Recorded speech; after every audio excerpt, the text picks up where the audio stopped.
I'm with the National World War I Museum and Memorial, and we're out here on this gorgeous day with Brent and Tyler, and we're going to take a look at America's official World War I Museum and Memorial and how fantastic it is. Let's go take a look. Now, Mike, as we enter the museum, we come across this bridge. We look down below. We see a lot of flowers. Can you tell us what's going on down there? So what we have below when you enter the museum is a recreation of no man's land, which is the space between trenches in World War I. And amidst all that destruction and devastation, there was really only one thing that would grow, and that's poppies. And so the poppy became to be known as a symbol of reverence and remembrance because of World War I.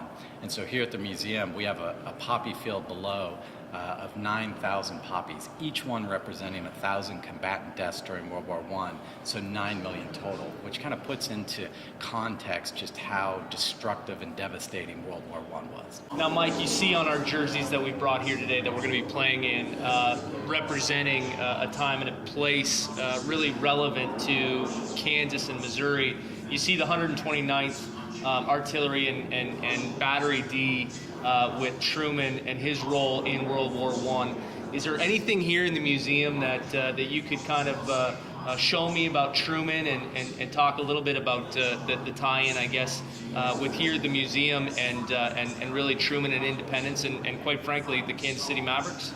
So it's an interesting question about Harry Truman and how he's been involved with the museum and the memorial. He actually was here as a civilian in 1926 when the museum had an opening ceremony before a crowd of more than 150,000, which included the United States President Calvin Coolidge, and it was actually the largest crowd a United States president had ever addressed, and it was right here in Kansas City.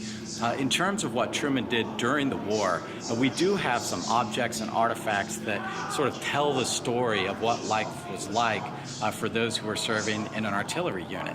We've got plenty of artillery pieces like this artillery piece right here, which is British.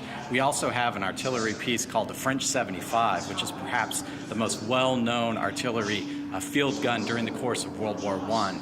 And just because of the Americans' military status at the time they entered the war, there were a lot of things the U.S. didn't have in mass quantities, and artillery guns was one of them. And so a unit like what Truman commanded, they actually would have used the French 75 instead of necessarily having their own artillery pieces to use. Well, Mike, I want to just thank you on behalf of the Kansas City Mavericks and obviously our fans. This is a truly remarkable place. We've had a great time today. We appreciate your time being our tour guide and showing us all of the unbelievable things that this museum has to offer. So we look forward to having you out at our games over the weekend and hopefully showing you a thing or two about hockey. We're looking forward to it, and thanks to the Mavericks, our partnership's fantastic, and two icons of the Kansas City community coming together. There's nothing much better than that. We won't come back till it's over there.